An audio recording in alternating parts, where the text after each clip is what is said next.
Hello everybody, welcome back to my channel static GK के इस portion में आप सभी का स्वागत है। तो स्टार्ट करते हैं आज के इम्पॉर्टेंट सेशंस को। आज हम सभी बाघ अभ्यारण्य के बारे में जानकारी लेंगे। बाघ अभ्यारण्य क्या है? तो केंद्रीय प्रायोजित बाघ परियोजना अप्रैल 1973 में शुरू की गई थी। आपसे अगर पूछा जाए बाघ परियोजना कब स्टार्ट की गई, तो अप्रैल 1973 में इसकी शुरुआत हुई। इसका उद्देश्य वैज्ञानिक, आर्थिक, कलात्मक, सांस्कृतिक और पारिस्थितिक मूल्यों के लिए बाघों की आबादी के रखरखाव को सुनिश्चित करना और लोगों के लाभ, शिक्षा और मनोरंजन के लिए इसकी जैविक महत्ता को देखते हुए एक राष्ट्रीय धरोहर के रूप में हर समय इसकी रक्षा करना है। केंद्रीयोजित ये जो बाघ अभ्यारण्य 1973 में स्टार्ट किया गया, इसका उद्देश्य सिर्फ यही था कि जो इनके वैज्ञानिक, आर्थिक, कलात्मक और सांस्कृतिक पारिस्थितिक मूल्यों के लिए बाघों की आबादी के रखरखाव को सुनिश्चित करना और लोगों के लाभ, शिक्षा और मनोरंजन के लिए इसकी जैविक महत्ता को देखते हुए एक राष्ट्रीय धरोहर के रूप में हर समय इसकी रक्षा करना था। मार्च 2025 तक भारत ने 58 संरक्षित क्षेत्रों को बाघ अभ्यारण्य के रूप में नामित किया, जो लगभग 82,836.44 वर्ग किलोमीटर को कवर करता है। मार्च 2025 तक भारत में कुल बाघ अभ्यारण्य कितने हो गए थे? तो 58 संरक्षित क्षेत्रों को बाघ अभ्यारण्य के रूप में नामित किया गया। राष्ट्रीय बाघ संरक्षण प्राधिकरण क्या है? तो राष्ट्रीय बाघ संरक्षण प्राधिकरण NTCA द्वारा प्रबंधित प्रोजेक्ट टाइगर भारत में 58 बाघ अभ्यारण्यों पर नज़र रखता है। जो NTCA है वो भारत के जितने भी बाघ अभ्यारण्य उन पे वो अपना नज़र रखते हैं। भारत में दुनिया के 80% बाघ रहते हैं। 1972 के वन संरक्षण अधिनियम के अनुसार अगर NTCA इसकी सिफारिश करता है तो राज्य सरकार को किसी क्षेत्र को बाघ अभ्यारण्य घोषित करना होगा और राज्य को इस सिफारिश को स्वीकार करना होगा। जो 1972 का अधिनियम आया था, वन्य जीव संरक्षण अधिनियम के तहत NTCA अगर किसी भी राज्य सरकार को यह सिफारिश कर देती है कि इस राज्य में बाघ अभ्यारण्य घोषित करना है, तो वह राज्य क्या करेगा? उस बाघ अभ्यारण्य को सिफारिश को स्वीकार करेगा। राष्ट्रीय वन्य जीव बोर्ड और NTCA की मंजूरी के बिना बाघ अभ्यारण्य की सीमाओं को नहीं बदला जा सकता है। ये इंपॉर्टेंट है, ध्यान रखिएगा कि जो बाघ अभ्यारण्य की सीमाएं हैं उसको बदलने के लिए राष्ट्रीय वन्य जीव बोर्ड और NTCA की मंजूरी होना बहुत ही ज़रूरी है। राज्य सरकार बाघ अभ्यारण्य का दर्जा तब तक नहीं हटा सकती जब तक कि यह जनहित में ना हो और राष्ट्रीय वन्य जीव बोर्ड और NTCA दोनों द्वारा इसे मंजूरी ना दी गई हो। तब तक राज्य सरकार उस बाघ अभ्यारण्य का दर्जा नहीं हटा सकती है। क्रिटिकल टाइगर हैबिटेट्स क्या है? CTH, जिसे हम लोग क्रिटिकल टाइगर हैबिटेट्स कहते हैं। क्रिटिकल टाइगर हैबिटेट्स, जिन्हें टाइगर रिजर्व का मुख्य क्षेत्र भी कहा जाता है। अगर पूछा जाए टाइगर रिजर्व का मुख्य क्षेत्र क्या है, तो क्रिटिकल टाइगर हैबिटेट्स ही इसका मुख्य क्षेत्र है। वन्य जीव संरक्षण अधिनियम के तहत संरक्षित है। स्थानीय जनजातियों और वनवासियों के अधिकारों का सम्मान करते हुए इन क्षेत्रों को बाघों के लिए सुरक्षित रखा जाना चाहिए। राज्य सरकार विशेषज्ञों से परामर्श के बाद इन क्षेत्रों पर निर्णय लेती है। क्रिटिकल टाइगर हैबिटेट्स, जिन्हें टाइगर रिजर्व का मुख्य क्षेत्र भी कहा जाता है, वन्य जीव संरक्षण अधिनियम के तहत संरक्षित है। स्थानीय जनजातियों और वनवासियों के अधिकार का सम्मान करते हुए इन क्षेत्रों को बाघों के लिए सुरक्षित रखा जाना चाहिए। राज्य सरकार विशेषज्ञों से परामर्श के बाद इन क्षेत्रों पर निर्णय लेती है। प्रोजेक्ट टाइगर क्या है? तो भारत में बाघों की संख्या में कमी आने के कारण उन्हें संरक्षित करने के लिए प्रोजेक्ट टाइगर शुरू किया गया था। प्रोजेक्ट टाइगर क्यों शुरू किया गया? क्योंकि भारत में लगातार बाघों की जनसंख्या कम हो रही थी, उन्हें ही संरक्षित करने के लिए प्रोजेक्ट टाइगर की शुरुआत की गई। इस परियोजना का उद्देश्य यह सुनिश्चित करना है कि बाघों के आवास सुरक्षित रहे और पेड़ों की कटाई ना हो। भारत के राष्ट्रीय पशु के रूप में बाघों और उनके पर्यावरण की सुरक्षा करना महत्वपूर्ण है। यही प्रोजेक्ट टाइगर के तहत कहा गया। प्रोजेक्ट टाइगर की शुरुआत 1 अप्रैल 1973 को इंदिरा गांधी के नेतृत्व में उत्तराखंड के जिम कॉर्बेट नेशनल पार्क में हुई थी। प्रोजेक्ट टाइगर की शुरुआत कब हुई थी? तो 1 अप्रैल 1973 को इंदिरा गांधी के नेतृत्व में उत्तराखंड के जिम कॉर्बेट नेशनल पार्क में हुई थी।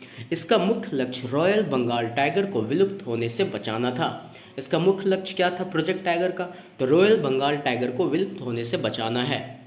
इसका मुख्य लक्ष्य रॉयल बंगाल टाइगर को विलुप्त होने से बचाना है। इस परियोजना ने बाघों की आबादी को 1200 से बढ़ाकर लगभग 5000 तक सफलतापूर्वक पहुंचा दिया है। परियोजना में जोड़े गए नए भंडारों में धौलपुर, करौली और वीरांगना दुर्गावती शामिल है। इस परियोजना में जोड़े गए नए भंडारों में धौलपुर, करौली और वीरांगना दुर्गावती शामिल है। राष्ट्रीय बाघ संरक्षण प्राधिकरण एनटीसीए क्या है? तो राष्ट्रीय बाघ संरक्षण प्राधिकरण एनटीसीए भारत सरकार के पर्यावरण, वन और जलवायु परिवर्तन मंत्रालय के तहत एक वैधानिक निकाय है। अगर पूछा जाए आपसे एनटीसीए क्या वैधानिक निकाय है, तो हाँ, एनटीसीए एक वैधानिक निकाय है जिसकी स्थापना 2005 में भारत में बाघों और उनके आवासों की सुरक्षा के लिए की गई थी। एनटीसीए की स्थापना कब की गई थी? तो 2005 में की गई थी। एनटीसीए किस चीज़ के लिए जिम्मेदारी है, तो वो देखते हैं। राष्ट्रीय बाघ संरक्षण रणनीति और कार्य योजना तैयार करना और कार्यान्वित करना एनटीसीए की जिम्मेवारी है। राष्ट्रीय बाघ संरक्षण रणनीति और कार्य योजना तैयार करना एनटीसीए की ये जिम्मेदारी है। बाघ अभ्यारण्यों के प्रबंधन की देखरेख करना ही एनटीसीए का जिम्मेदारी है। बाघों और उनके आवास पर शोध करना, बाघ संरक्षण के बारे में जागरूकता बढ़ाना एनटीसीए की जिम्मेदारी है।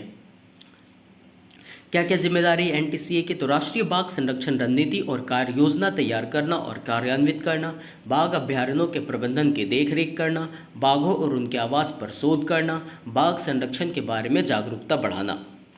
भारत में बाघ अभ्यारण्य के लिए योजनाएं। तो भारत में बाघ अभ्यारण्यों की सुरक्षा के लिए भारत सरकार द्वारा कुछ योजनाएं शुरू की गई, जिसे हम लोग नेक्स्ट स्लाइड में देखते हैं।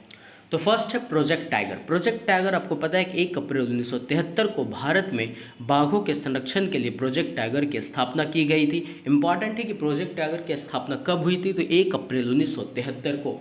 यह पूरी तरह से संघीय वित्त पोषित कार्यक्रम है जो चयनित बाघ अभ्यारण्यों में बाघों के संरक्षण को बढ़ावा देने के लिए बाघ क्षेत्र वाले राज्यों को धन देता है। प्रोजेक्ट टाइगर के तहत क्या होता है? तो यह एक वित्त पोषित कार्यक्रम है जो चयनित बाघ अभ्यारण्यों में बाघों के संरक्षण को बढ़ावा देने के लिए बाघ क्षेत्र वाले राज्यों को धन देता है।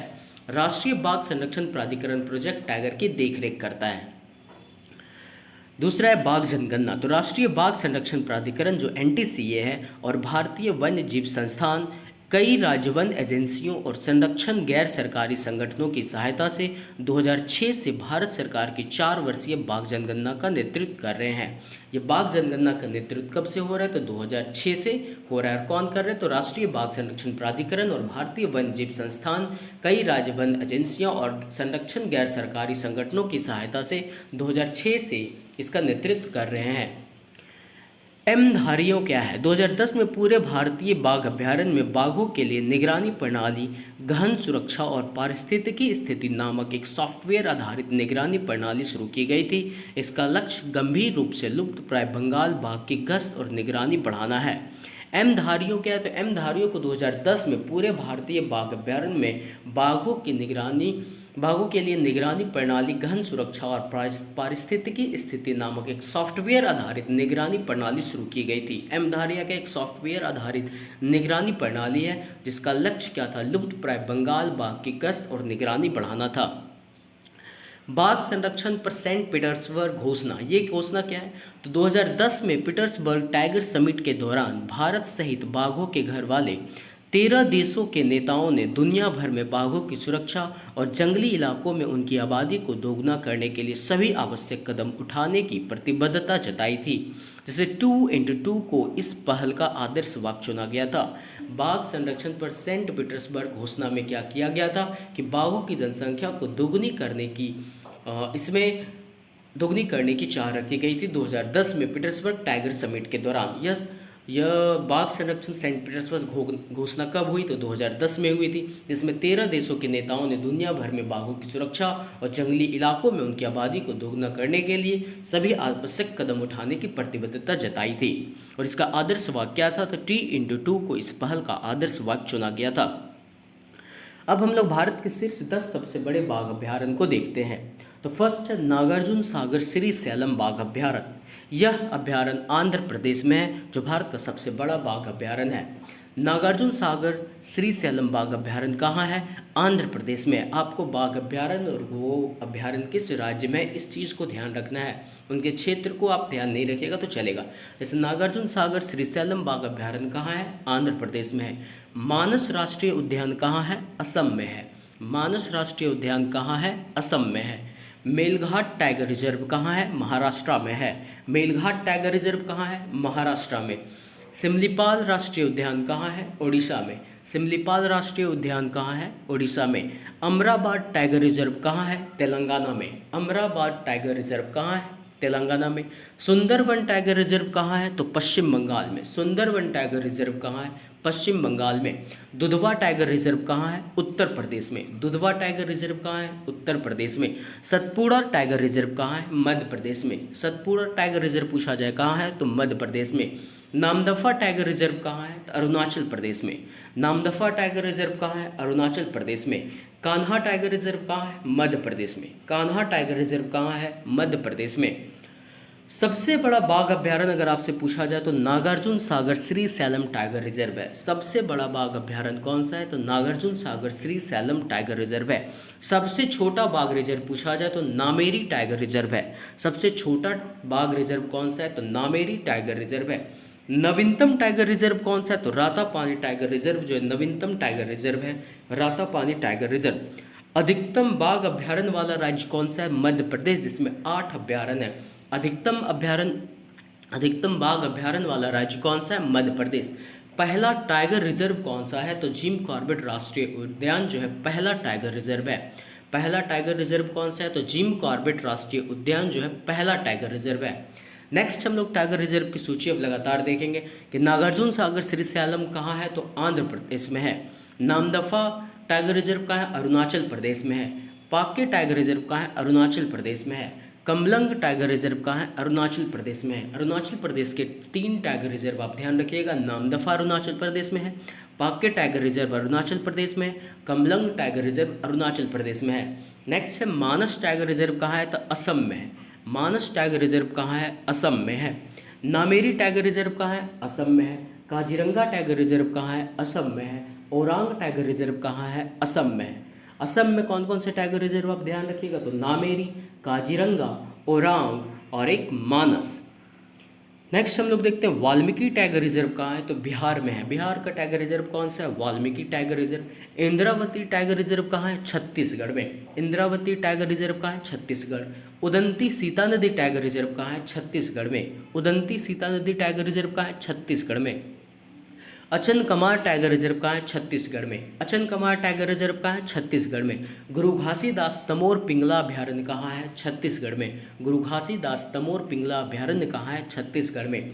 पलामू टाइगर रिजर्व कहाँ है? झारखंड में। पलामू टाइगर रिजर्व कहाँ है? झारखंड में। बांदीपुर टाइगर रिजर्व कहाँ है? कर्नाटक में। बांदीपुर टाइगर रिजर्व कहाँ है? कर्नाटक में। धंधेली अंसी काली टाइगर रिजर्व कहाँ है? कर्नाटक में। धंधेली अंसी टाइगर रिजर्व कहाँ है? कर्नाटक में। नागरहोल टाइगर रिजर्व कहाँ है? कर्नाटक में। नागरहोल टाइगर रिजर्व कहाँ है? कर्नाटक। बिलगिरी रंगनाथ मंदिर टाइगर रिजर्व कहाँ है? कर्नाटक में। बिलगिरी रंगनाथ मंदिर टाइगर रिजर्व कहाँ है? कर्नाटक में। भद्रा टाइगर रिजर्व कहाँ है? कर्नाटक में। भद्रा टाइगर रिजर्व कहाँ है? कर्नाटक में। पेरियार टाइगर रिजर्व कहाँ है? केरल में। पेरियार टाइगर रिजर्व कहाँ है? केरल में। परम्बिकुलम टाइगर रिजर्व कहाँ है? केरल में। परम्बिकुलम टाइगर रिजर्व कहाँ है? केरल में। कान्हा टाइगर रिजर्व कहाँ है? मध्य प्रदेश में। कान्हा टाइगर रिजर्व कहाँ है? मध्य प्रदेश में। पेंच टाइगर रिजर्व कहाँ है? मध्य प्रदेश। पेंच टाइगर रिजर्व मध्य प्रदेश में। बांधवगढ़ टाइगर रिजर्व कहाँ है? मध्य प्रदेश में। बांधवगढ़ टाइगर रिजर्व कहाँ है? मध्य प्रदेश में। पन्ना टाइगर रिजर्व कहाँ है? मध्य प्रदेश में। पन्ना टाइगर रिजर्व कहाँ है? मध्य प्रदेश में। सतपुड़ा टाइगर रिजर्व कहाँ है? मध्य प्रदेश में। सतपुड़ा कहाँ है? मध्य प्रदेश में। संजय डुबरी टाइगर रिजर्व कहाँ है? मध्य प्रदेश में। संजय डुबरी टाइगर रिजर्व कहाँ है? मध्य प्रदेश में। वीरांगना दुर्गावती टाइगर रिजर्व कहाँ है? मध्य प्रदेश में। वीरांगना दुर्गावती टाइगर रिजर्व कहाँ है? मध्य प्रदेश में। रातापानी टाइगर रिजर्व कहाँ है? मध्य प्रदेश में। रातापानी टाइगर रिजर्व कहाँ है? मध्य प्रदेश में। माधव राष्ट्रीय उद्यान कहाँ है? मध्य प्रदेश में। माधव राष्ट्रीय उद्यान कहाँ है? मध्य प्रदेश में। अब मध्य प्रदेश के एक बार फिर से रिकॉल कीजिए कौन कौन से हैं। तो कान्हा टाइगर रिजर्व मध्य प्रदेश में, पेंच मध्य प्रदेश में, बांधवगढ़ मध्य प्रदेश में, पन्ना टाइगर रिजर्व मध्य प्रदेश में, सतपुरा टाइगर रिजर्व मध्य प्रदेश में, संजय डुबरी मध्य प्रदेश में, वीरांगना दुर्गावती कहाँ है? मध्य प्रदेश में, रातापानी कहाँ है? मध्य प्रदेश में और माधव राष्ट्रीय उद्यान कहाँ है? मध्य प्रदेश में। नेक्स्ट देखते हैं मेलघाट टाइगर रिजर्व कहाँ है? महाराष्ट्र में। मेलघाट कहाँ है? महाराष्ट्र में। ताडोबा अंधेरी टाइगर रिजर्व कहाँ है? महाराष्ट्र में। ताडोबा अंधेरी टाइगर रिजर्व कहाँ है? महाराष्ट्र में। पेंच टाइगर रिजर्व कहाँ है? महाराष्ट्र में। सह्याद्री टाइगर रिजर्व कहाँ है? महाराष्ट्र में। सह्याद्री टाइगर रिजर्व कहाँ है? महाराष्ट्र में। नवेगांव नागझीरा टाइगर रिजर्व कहाँ है? महाराष्ट्र में। नवेगांव नागझीरा टाइगर रिजर्व कहाँ है? महाराष्ट्र में। बोर टाइगर रिजर्व कहाँ है? महाराष्ट्र में। बोर टाइगर रिजर्व कहाँ है? महाराष्ट्र में। दम्फा टाइगर रिजर्व कहाँ है? मिजोरम में। दम्पा टाइगर रिजर्व कहाँ है? मिजोरम में। सिमलीपाल टाइगर रिजर्व कहाँ है? ओडिशा में। सिमलीपाल ओडिशा में। सतकोसिया टाइगर रिजर्व कहाँ है? ओडिशा में। सतकोसिया टाइगर रिजर्व कहाँ है? ओडिशा में। रणथंभौर टाइगर रिजर्व कहाँ है? राजस्थान में। रणथंभौर टाइगर रिजर्व कहाँ है? राजस्थान में। सरिस्का टाइगर रिजर्व कहाँ है? राजस्थान में। सरिस्का टाइगर रिजर्व राजस्थान में। मुकुंदरा हिल्स टाइगर रिजर्व कहाँ है? राजस्थान में। मुकुंदरा हिल्स टाइगर रिजर्व कहाँ है? राजस्थान में। रामगढ़ विषधारी टाइगर रिजर्व कहाँ है? राजस्थान में। रामगढ़ विषधारी टाइगर रिजर्व कहाँ है? राजस्थान में। धौलपुर करौली टाइगर रिजर्व कहाँ है? राजस्थान में। धौलपुर करौली टाइगर रिजर्व कहाँ है? राजस्थान में।